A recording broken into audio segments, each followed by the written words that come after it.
Protégeons la planète.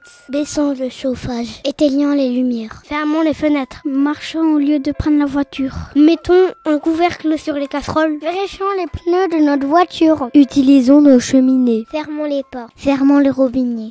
Bonjour, chers auditrices et auditeurs de Radio Pili. Nous sommes Yann et Thémis de la classe de C1B de l'école Émile Barbeau à Carbon-Blanc en Gironde. Nous vous avons préparé une émission pour vous présenter le programme WATI auquel participent plusieurs classes de notre école. Chacun de nous peut faire des efforts pour éviter de trop gaspiller l'énergie ou l'eau. Au sommaire de cette émission, 2 interviews, tout d'abord celle d'une animatrice du programme WATI, puis celle du maire de la ville de Carbon-Blanc, et nous terminerons par un micro-trottoir auprès des habitants et des commerçants de la ville.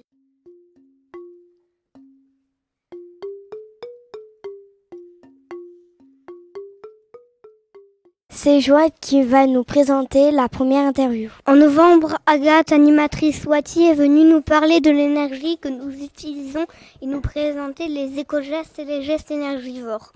Écoutons la présentation du programme WATI dans cette interview. Pouvez-vous présenter le projet WATI ? Oui, je veux bien. Alors, le projet WATI, c'est un projet C2E qui nous permet de sensibiliser les élèves à économiser l'eau et l'énergie à l'école. Pouvez-vous présenter votre métier ? Alors, moi, je suis animatrice, c'est-à-dire que je viens dans les écoles pour présenter le programme WATI et sensibiliser tous les enfants à faire des économies d'eau et d'énergie à l'école et à la maison. Depuis combien de temps existe le projet WATI ? Le programme WATI a fêté ses 10 ans l'année dernière, donc là on rentre dans la 11e année de déploiement du programme WATI. Qui a proposé de créer le projet WATI ? Alors, le programme WATI a été créé par une entreprise qui s'appelle EcoCO2, c'est mon entreprise et c'était son président et j'imagine les gens qui travaillaient avec lui à l'époque, donc Jacques Allard, qui ont proposé ce programme qui a été donc validé et qui aujourd'hui est déployé sur tout le territoire français. Qui est WATI ?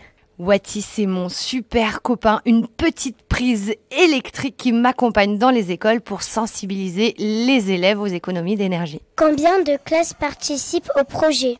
Ouh là là, j'ai pas le chiffre en tête, mais vous êtes beaucoup d'enfants. J'aurais dû réviser avant. Moi, rien que sur Bordeaux Métropole aujourd'hui, avec ma collègue, on fait 100 classes. J'en ai, je crois, 18 à Canet-Jean. Mais il y a énormément plus d'écoles qui sont inscrites. Et là, j'ai pas le chiffre en tête, je suis désolée. Combien de classes participent au concours ? Alors ça, tous les ans, c'est différent parce que ça dépend de la volonté des élèves et des classes qui participent au concours. Cette année, on ne sait pas encore parce que le concours vient d'ouvrir et vous avez jusqu'au 13 mars pour participer. Comment des élèves peuvent-ils s'inscrire au projet WATI ? Alors pour s'inscrire au projet WATI, en fait, c'est les collectivités qui décident. Les collectivités, c'est là où il y a le maire ou alors les métropoles, c'est Bordeaux Métropole là pour vous, qui décident de s'inscrire au projet WATI et qui décident le nombre de classes qui peuvent y participer. Ensuite, ils signent une convention et après, ils proposent aux enseignants de s'inscrire et c'est les enseignants qui s'inscrivent pour pouvoir avoir WATI qui vient dans leur classe. Merci. Eh bien, merci à vous. Nous remercions Agathe pour ses réponses.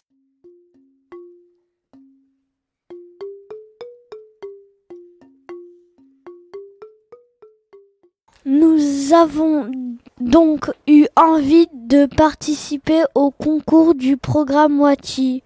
Isaac va vous présenter nos propositions pour cette participation. Nous avons réfléchi tous ensemble à ce que nous pourrions faire dans notre école pour économiser l'énergie. Nous avons pensé que nous pourrions faire davantage attention à l'électricité en demandant à la mairie d'installer les minuteurs dans les toilettes de l'école. Le maire, Monsieur Labesse, est venu nous rencontrer dans la classe. Connaissiez-vous le projet Wati?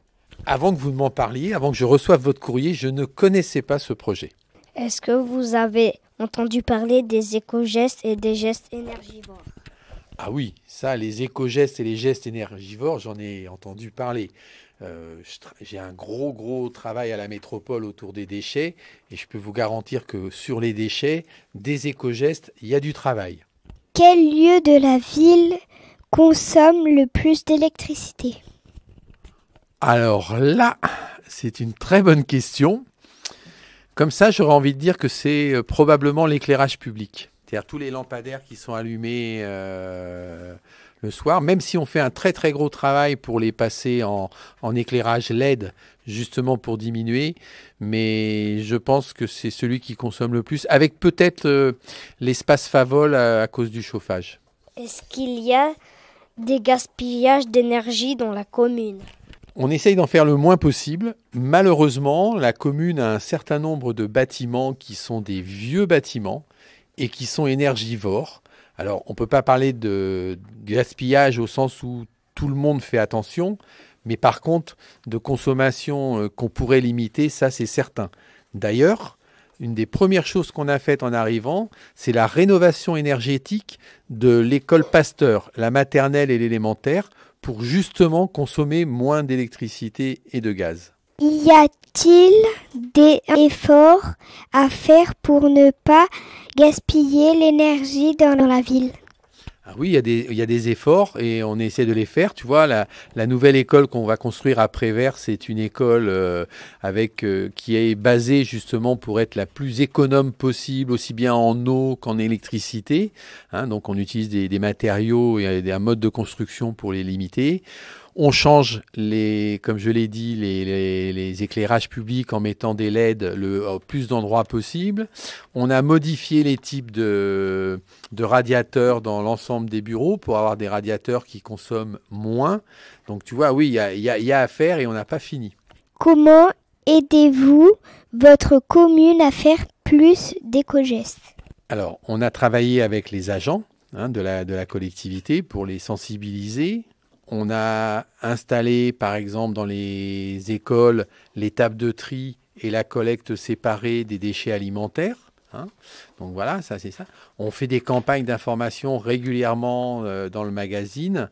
Après, des fois, on n'est pas derrière tout le monde. Alors, je crois moi aussi d'abord et avant tout un acte citoyen que chacun doit faire. Et vous êtes, vous, là, cette classe, de beaux exemples d'un engagement, puisque collectivement, vous avez pris la décision de faire des gros efforts au niveau de toute l'école. Je trouve que c'est remarquable. Êtes-vous d'accord pour participer avec nous au projet Wati et installer des minuteurs dans les toilettes et la salle d'eau? Donc oui, la ville va s'engager à vos côtés. Je vous ai dit, on va voir si on met des minuteurs ou si on change le système d'éclairage. On va faire le calcul de ce qui est le plus intéressant d'un point de vue économique, parce que ça a aussi un enjeu. Mais oui, on va vous aider. Merci. Mais de rien. Nous remercions le maire de nous aider à trouver des solutions pour économiser l'énergie dans notre école.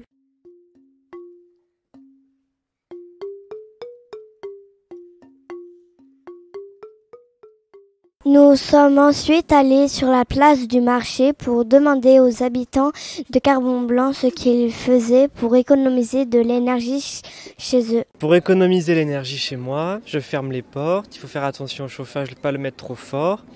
On éteint les lumières quand on s'en va. On appuie aussi sur les boutons rouges, vous savez là les prises, il faut appuyer sur le bouton rouge pour pas que ça continue de consommer. On débranche les appareils aussi pour pas qu'ils consomment quand c'est chargé. Prendre le vélo pour aller travailler et plutôt que la voiture. Si pour l'eau par exemple, moi ce que je fais c'est que quand je me douche, je mets une bassine, parce que vous savez l'eau, le temps qu'elle chauffe, je mets une bassine, je récupère l'eau et ensuite j'enlève la bassine une fois que l'eau est chaude et je peux prendre ma douche. Voilà par exemple. Donc bien éteindre la lumière, fermer les portes, pas laisser la porte d'entrée ouverte, réduire le chauffage. On fait des machines pendant les heures creuses. On éteint la Wi-Fi pendant la nuit. Et attention d'éteindre la lumière. Fermer le robinet d'eau. On allume la lumière que quand il commence à faire noir, tu te laves les dents, tu mets de l'eau dans un verre, tu te rinces et après tu vas gaspiller l'eau. Quand tu prends une douche, tu te mouilles. Et après, tu fermes le robinet, tu te passes ton shampoing, douche, et après, tu te rinces pour faire des économies d'eau. J'augmente pas plus la température à 19 degrés. Je l'ai baissée à 19 degrés. Je fais à mon échelle. Et le tri sélectif, parce que je pense que ça fait partie aussi de l'économie d'énergie. Cette question a aussi été posée aux poissonniers. Que faites-vous pour économiser de l'énergie ? Alors déjà, on travaille avec une pêche raisonnable, donc on travaille avec des petits bateaux principalement, des bateaux qui vont pas trop loin, donc qui consomment pas beaucoup de gasoil, ils pêchent à la ligne, ils évitent de traîner des gros chaluts pour pas dévaster les fonds. Voilà, on travaille avec la pêche artisanale française et de saison, donc on fait des petites quantités. Après, pour économiser l'énergie, on essaye c'est compliqué, mais nous on a besoin de pas mal d'eau, mais d'en utiliser le moins possible, par exemple. Mais nous, si on n'a pas d'eau, on ne peut pas travailler. S'il nous en faut pour la cuisson, il en faut pour fabriquer la glace. Donc on met un peu moins de glace sur le banc pour conserver le poisson. Et il faut de l'eau pour nettoyer notre planche de découpe. Voilà, donc on fait attention à la consommation. Donc on remplit des bassines pour avoir toujours un peu d'eau d'avance et pas avoir une eau qui coule en permanence. Puis nous avons posé la question au fromager. J'ai changé tout ce qui était ampoule. Donc j'ai mis des LED pour que ça consomme un peu moins d'énergie. On fait en sorte d'éteindre les pièces, etc. et débrancher les multiprises, tout ce qui est ce qu'on n'utilise pas à la maison, les lampes, la télé ponctuellement quand on l'utilise pas. On l'utilise quand même pas mal la télé. Hein. Et après pour ce qui est énergie, un chauffage collectif. Donc on a réduit la température aussi. Bon, il fait un peu froid, mais on met un pull au vert et ça va mieux après. Comme cela a été dit dans le micro-trottoir, chaque geste compte, chacun peut agir pour notre planète, nous sommes tous concernés.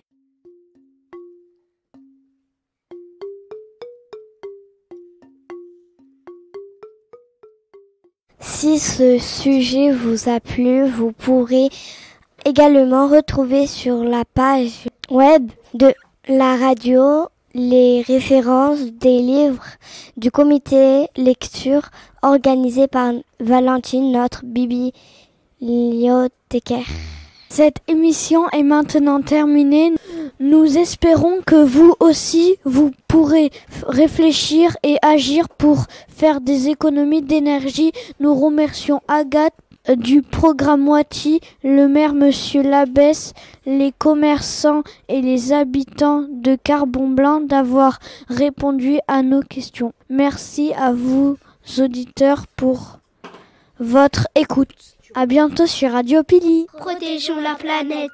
Baissons le chauffage. Éteignons les lumières. Fermons les fenêtres. Marchons au lieu de prendre la voiture. Mettons un couvercle sur les casseroles. Vérifions les pneus de notre voiture. Utilisons nos cheminées. Fermons les portes. Fermons les robinets.